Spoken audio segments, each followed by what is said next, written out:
सोचते हैं थोड़ा सा, पढ़ो क्वेश्चन क्या है।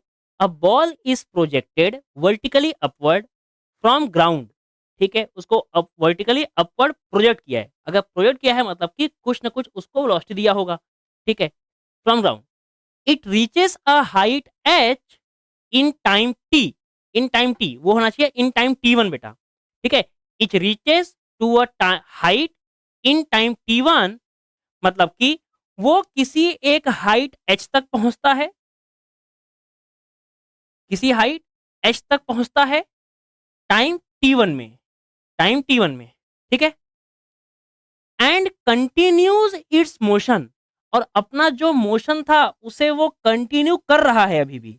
ये जो हाइट है ये मैक्सिमम हाइट नहीं बोला गया है, ध्यान से पढ़, क्या बोला उसने, it reaches a height H in time T. थोड़ा क्वेश्चन में दिक्कत है, आप उसे कर लोगे करेक्ट, ठीक है।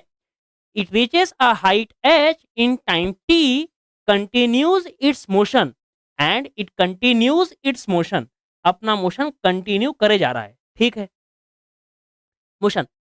Then takes time T two to reach ground, और फिर वो टाइम टी टू लेता है ग्राउंड तक पहुंचने के लिए। मतलब बचा हुआ हिस्सा यहां से लेकर के यहां तक का टाइम टी टू है, टाइम टी टू है। बड़ा अजीब क्वेश्चन दिया है भाई, कैसे करेंगे। एक काम करते हैं, लेट्स ट्राई टू अप्लाई जो हमें पता है। क्या हमें बेटा टी वन तक का हाइट पता है, मतलब हम यहाँ ला सकते हैं s equal to you t plus half a t square. कुछ बोला उसने, निकालने का बोला है, हाइट निकालने बोला है एच, ओके एच निकालने बोला है। तो ये ऊपर जा रहा है तो एस हो जाएगा आपका एच, ठीक है। देन यू आपका रहेगा वेलोसिटी ऑफ प्रोजेक्शन, तो ये हो गया यू, और टाइम है यहाँ से यहाँ पहुँचने के लिए T one, okay T one plus half of G, कैसा है बेटा, जी तो ऑलवेज एक्स डाउनवर्ड, ये हो गया आपका माइनस जी, और ये हो गया टी स्क्वायर, मतलब कि टाइम के बदले टी वन का स्क्वायर, ठीक है।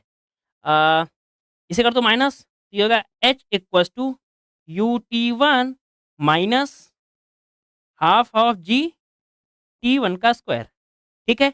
आगे पढ़, क्या है, एक चीज बताओ, क्या अगर हमें बेटा टी टू को इन्वॉल्व करना है तो टी टू यहाँ से यहाँ तक क्या है वो तो हमें पता ही नहीं है।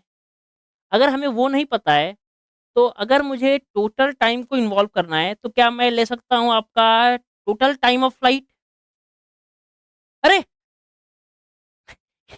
सिंपल सिंपल, ध्यान ध्यान से देख बेटा, यहाँ से गया ऊपर और यहीं पे वापस आया, क्या टोटल टाइम में उसका डिस्प्लेसमेंट जीरो है, बोलो बोलो बोलो बोलो, क्या टोटल टाइम में उसका डिस्प्लेसमेंट जीरो है, क्योंकि जहां से निकला वहीं पे वापस आया ना, जहां से निकला वहीं वापस आया, तो सोच, सोचो, S equals to U T one plus T two, total time में क्या करेगा, टोटल टाइम में, टोटल टाइम में करेगा T one plus T two, okay, plus plus half of G, G तो माइनस में रहेगा, और टी मतलब कि टी वन प्लस में टी टू का होल स्क्वायर।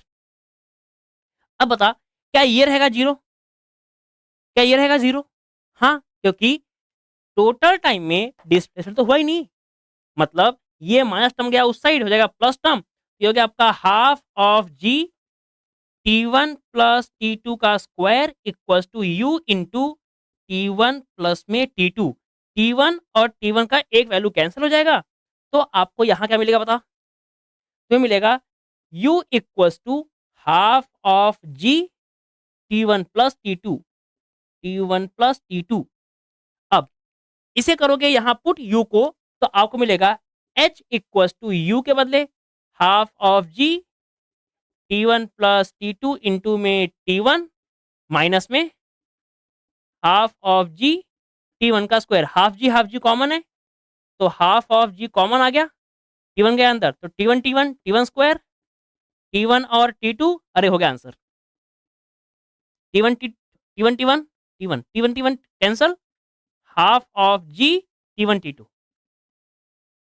कोई ऑप्शन है, option number B, option number B is correct.